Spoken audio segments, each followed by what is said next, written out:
They said she never spoke after it happened, the girl with the pale eyes and the silent mouth. You could see her walking along the dirt road at dusk, barefoot, her skin the color of candle wax, her belly swollen beneath a hand-me-down dress. No one in the town dared to ask who the father was, but they all knew. Everyone always knows in places like that. She was born in a house without doors, only curtains that swayed like ghosts. Her mother and grandmother slept on the same mattress, her grandfather on the other side of the same thin wall.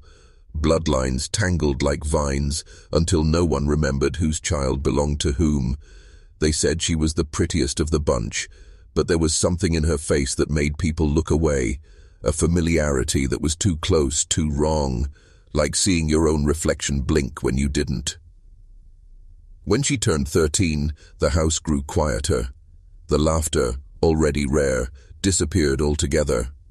Her mother stopped going into town. Her grandfather started keeping her home from church, and when the first signs of her pregnancy began to show, the neighbors whispered the kind of prayers meant to keep evil away, not to save it. The sheriff visited once, maybe twice. He came back pale and sweating, his words slurred with whiskey. "Ain't our place," he said. "Family business." And just like that, the secret became part of the land. You could feel it in the still air, in the way the dogs refused to go near the porch. Years later, the house was found abandoned. The walls were carved with initials, the same 3 letters repeated over and over, as if she was trying to remind herself who she was before the bloodline took her name away. The bed sheets were still there, yellowed and stiff, and in the corner of the room, a cradle built from broken chair legs. Inside it lay a single strand of hair, impossibly fine, impossibly light, like, say, something that had never belonged to this world. They say the girl didn't die there. They say she walked north until the road ran out, carrying a child that should never have been born. They called it the Hollow, a stretch of forgotten land buried deep in the Appalachian hills, where the sunlight never fully touched the ground and the air always smelled of something old. The girl had been born there, and so had her mother, and her mother before that. Generation after generation, the same faces, the same names, looping back on themselves like a curse that never needed words. There were no birth records, no marriage certificates, no paper trail of any kind, just stories whispered through cracked teeth, about a man who married his own niece, about children who came into the world already marked, already wrong. They didn't call it inbreeding back then. They called it keeping the blood pure. They called it staying strong. They said outsiders brought sickness, but the truth was that sickness was already inside them, buried in the veins, waiting. The girl's grandfather had been the patriarch, a man with sunken eyes and hands that trembled from drink and age. To the people in the Hollow, he was something close to a god. His word was law, his bloodline sacred. They said he believed that every child born of his line carried a spark of something divine, and that to mix with the outside world would be to dilute that spark. So he kept them close, closer than anyone could imagine. Her mother had been his daughter and his wife in everything but name, and when she was too old to bear, the girl became the next in line. It wasn't sudden, they said. It happened in silence. In the spaces between nightfall and dawn, when the walls sighed and the house held its breath. When the pregnancy became impossible to hide, he told her it was God's plan, that she was chosen, that the child would be the beginning of something new. But she wasn't chosen. She was trapped, a vessel for a legacy that should have ended decades ago. When labor came, it was winter. The river had frozen solid. They said the screams went on for hours, but no one came. In places like that, you learn not to interfere with God's work. By morning, the house was silent again, and somewhere in that silence, a new voice cried, the sound of a bloodline continuing itself one generation deeper into madness. They say the baby didn't look right, not at first, not ever. Its eyes opened before it should have been able to see. The color was wrong, too pale, too clear, as if they reflected more than they revealed. Its limbs were thin, delicate as twigs, and its head seemed too large for its body. But the worst part wasn't how it looked, it was how it watched. People swore that even as a newborn it followed you with its eyes, slow, deliberate, knowing. The grandfather called it a miracle. He told the others that the child had been touched by heaven, born from a pure line untouched by the corruption of outsiders. He made them gather around the cradle and pray, but no one dared meet the infant's gaze. The mother sat silent in the corner, rocking slowly, her hair falling over her face. They said she hadn't spoken since the birth. Not one word. Over the months, the baby never cried, not once. It just stared. The neighbors who ventured near the house said they could hear the sound of a lullaby at night, faint and uneven, echoing through the trees. Some swore they saw the grandfather walking the fields under moonlight, carrying the child in his arms and muttering scripture that no one recognized. Then the first death came. A cousin, young, only 12, was found floating in the creek behind the property. The sheriff came again, but he didn't go inside this time. He stood at the gate, hat in hand, and said he didn't want to know. Nobody wanted to know. As the years went by, the house began to rot from the inside out. Mold crept along the floors, windows shattered and never replaced. But they stayed. The girl, now a mother, stayed because she didn't know anything else. She'd been raised to believe that this was what family meant, devotion without question, obedience without end. But something in her changed after the birth. She started writing, small scraps of paper hidden, under floorboards, under stones, between pages of old hymn books. Short messages, desperate confessions scrawled in trembling ink. It isn't human.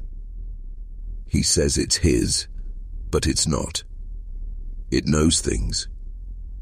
They say she buried one final note behind the house. No one ever found it, only the hole where something once was. When she finally ran, it was in the middle of a storm. The hollow was drowning in rain that night, thunder rolling through the mountains like the voice of something ancient and angry. She wrapped the child in an old quilt and walked barefoot through the mud, her eyes wide and vacant, her body trembling from fever and fear. No one saw her leave, but everyone claimed they heard it, the front door slamming once, then again, then the silence that followed. She made it as far as the ridge before the road disappeared into mist.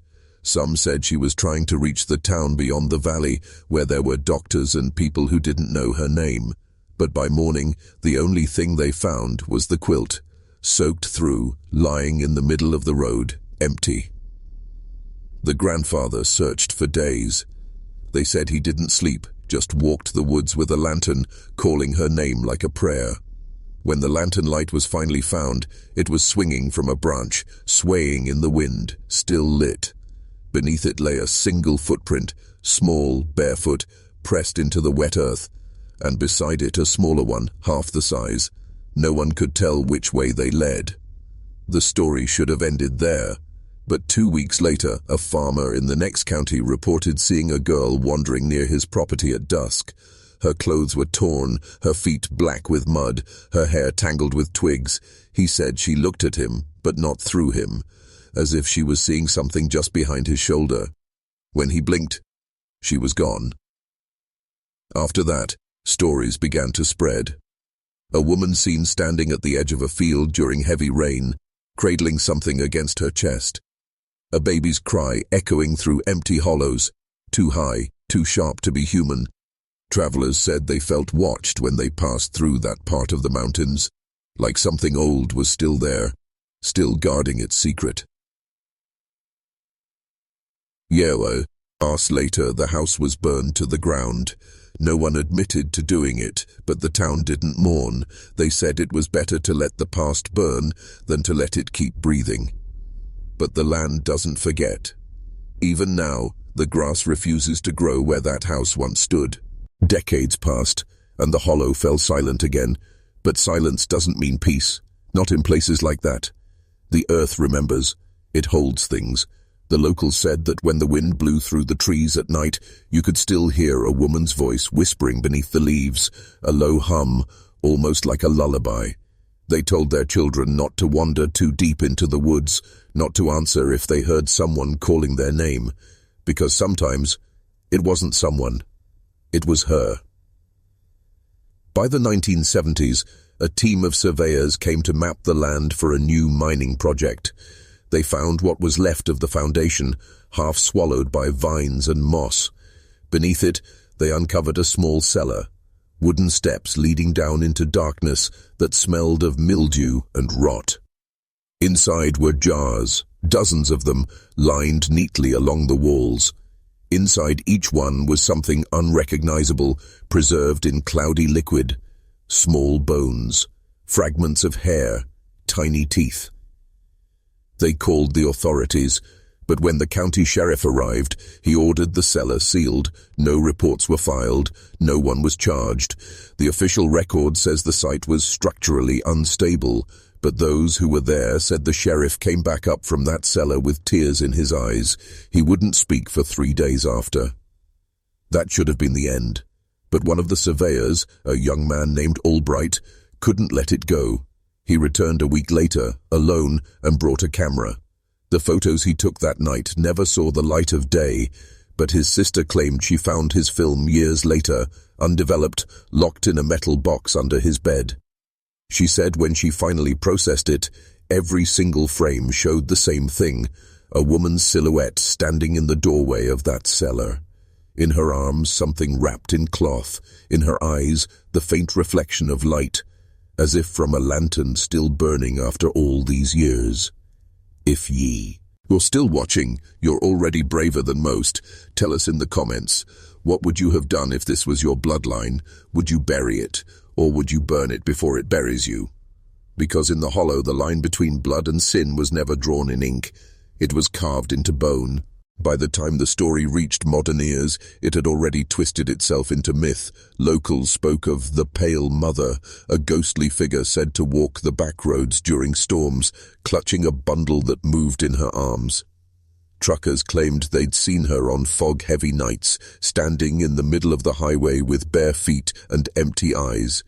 When they slowed down, she'd vanish, leaving only the smell of wet earth and candle wax.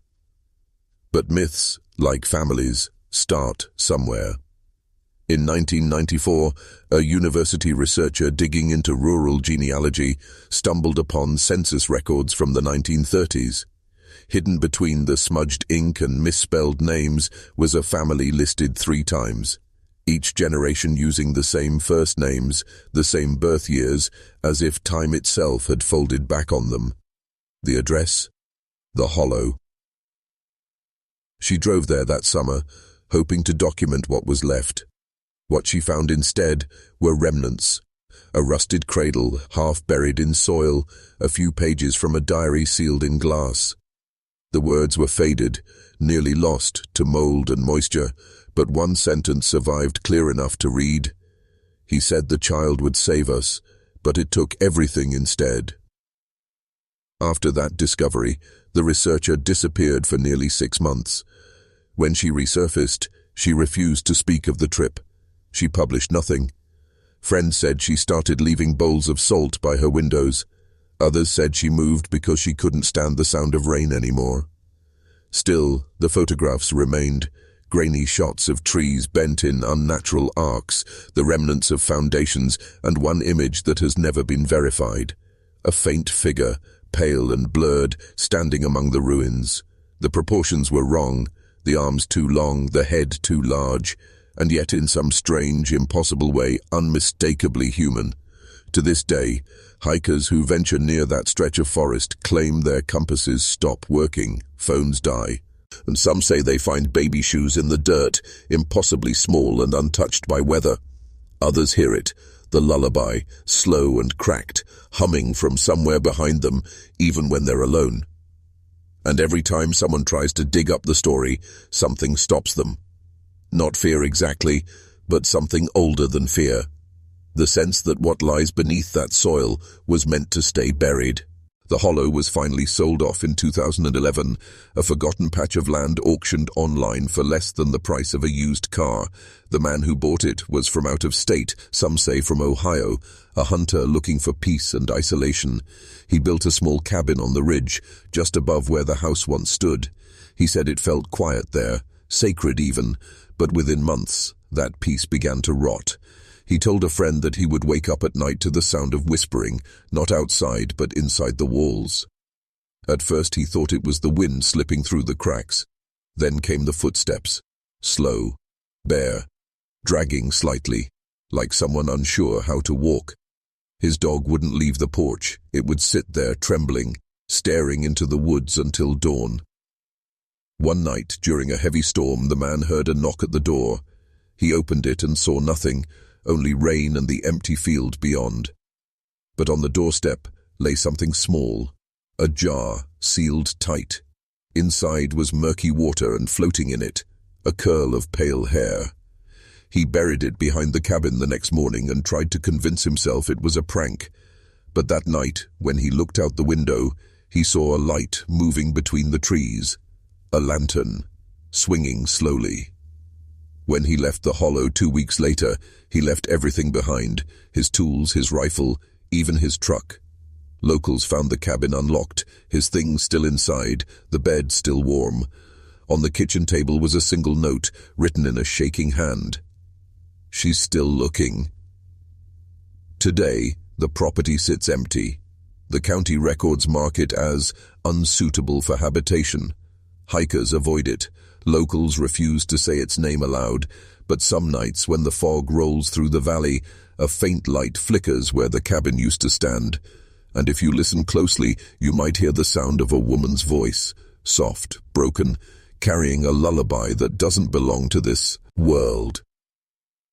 The story of the most inbred girl in America was never about monsters or ghosts. It was about blood, how it binds, how it poisons, how it remembers. And some bloodlines don't die. They wait, buried deep beneath the soil, breathing, listening, waiting for someone to open the door again.